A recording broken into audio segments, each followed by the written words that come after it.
Welcome to the new era of McLaren supercars, the eco supercar. This is the McLaren Artura and we've come to Tailem Bend to see what it can do. Now, being a McLaren, of course, it's carbon composite underneath, 3-litre twin turbo in the back, but it has a hybrid electric motor. It's different though to the hybrids you know. How exactly? Let's find out. The McLaren Artura is priced at $449,500 plus on-road costs. It's powered by a twin-turbo 3-litre V6 engine in partnership with a small electric motor, and it promises true supercar performance headlined by a 0 to 100 time of just 3 seconds. The petrol engine's 430 kilowatts and 585 newton meters are supplemented by an axial flux electric motor producing 70 kilowatts and 225 newton meters. Alright, so here we are inside the car, inside the McLaren Artura. And the first thing you notice is that you can't hear any sound. They're encouraging us to drive out of the pits in EV mode, which I'm tootling around at 40 kilometers an hour now, but as we reach the end of pit lane, if I just ease on the throttle, 70 kilowatts or about 100 horsepower of electric motor is enough to get me up to 80, 90. McLaren claims it'll go up to 130. But we're not here to do economy driving, so I'm going to hit the switch up here to move from electric into comfort and then into sport mode. And let's drive this car how the maker intended. The Artura is not the first McLaren hybrid, and it can charge to 80% in 2.5 hours. It's also the first McLaren with a V6 petrol engine, the first with a torque distributing rear e-diff, and the first with an 8-speed dual-clutch automatic transmission.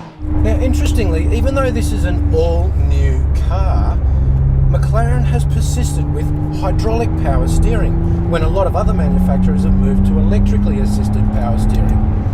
McLaren says the reason for that is that electric power assist doesn't give the level of driver feedback that they want their cars to have.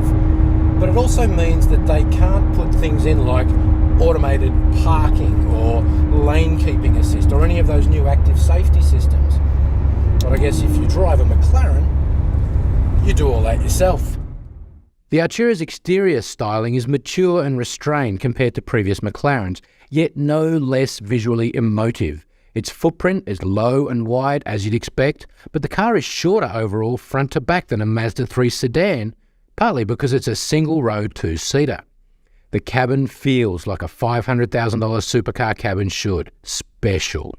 There's an unapologetic focus on the driver with the layout, to the point that the 8-inch portrait-oriented infotainment screen looks like a tacked-on afterthought. This is not a criticism as such, but more an acknowledgement that these secondary controls are exactly that. Secondary.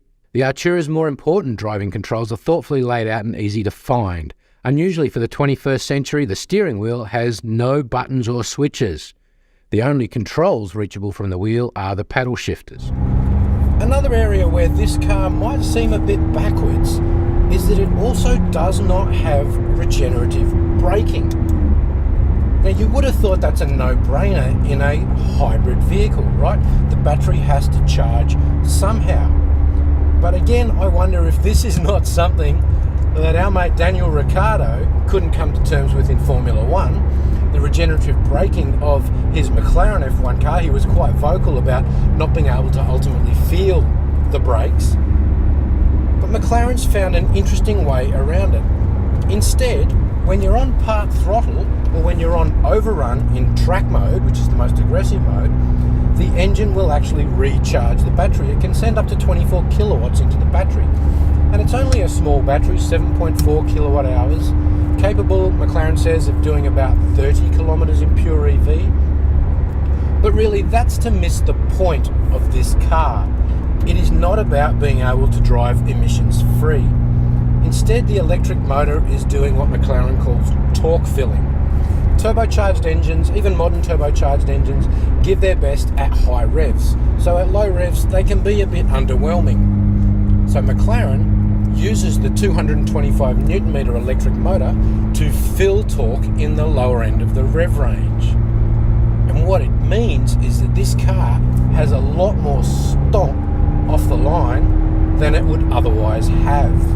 The engine is arguably the Artura's greatest trick. In any of the 3 hybrid modes, it responds monstrously yet seamlessly to aggressive throttle inputs.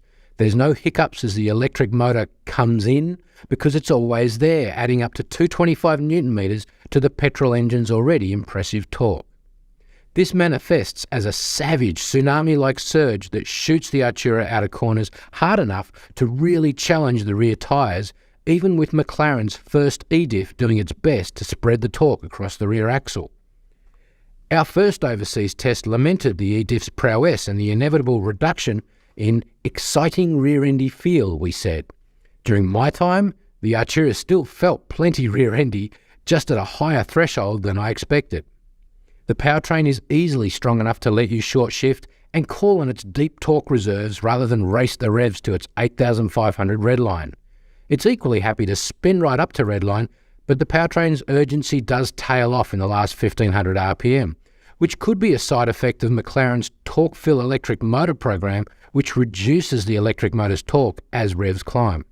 Okay, so we've done a couple of laps now at speed, and my first impressions of this car is, I want one. It's quite incredible, even in these conditions, which are a bit dry, a bit wet. It's very overcast in Adelaide today. The amount of feedback I'm getting from this car on the limits of adhesion are quite incredible. McLaren's lightweight ethos and the way that they've incorporated that into what is a potentially fundamentally heavy hybrid application is really impressive. They've put the batteries low and in the middle of the car as much as possible, so it doesn't muddy front-end feel. Hydraulic steering adds to that. The amount of feel I'm getting off the front end is what you would want from a car of this calibre. Indeed, the amount of feel I'm getting out of the rear when I'm on the throttle and I'm starting to push, coming out of corners, particularly slightly damp corners, you can feel everything that the rear end is having to do to keep traction. So my initial fear that the vehicle's 130 kilogram electric motor and battery pack would somehow compromise the McLaren proved baseless. Instead, electrification really adds substance to the Artura's powertrain, if not character, elevating McLaren's new generation supercar to new highs. The Artura doesn't feel like a no-compromise supercar though. If anything, it feels like a hyped-up GT that can be flung around a racetrack with abandon and is equally capable of handling everyday driving. In short, even though this is supposedly an entry-level supercar, feels weird to say that of a $450,000 car, it is a car that you can take to the racetrack and you can drive fast and you can drive hard, and it will grow with you. It will teach you how to be a better driver. I noticed that particularly around the finesse of the controls. So doing aggressive turns or whatever, you're just going to upset the car. Aggressive throttle inputs, you're going to upset the car. Even aggressive on the brakes and coming off the brakes, that weight change is not the fastest way around. This car really encourages you to be as smooth as possible, to be as fast as possible. Now, the eco supercar category is somewhat new. In fact, I'm pretty sure it's only Ferrari 296 GTB and this car that currently inhabit that space. And for me, getting into this car, initially I was a bit worried that hybridizing it would damage it, would muddy the experience, would compromise it. But after 3 sessions and 45 minutes, there is no concern whatsoever. McLaren has delivered a car that is true to their DNA and that customers or owners will absolutely love. Now, if you want to know more about this car or indeed any of the cars that we've driven, make sure you check out drive.com.au for the full review, and also please hit the like button on this video, and if you haven't already, subscribe so that when Drive drives new cars, you hear about it first.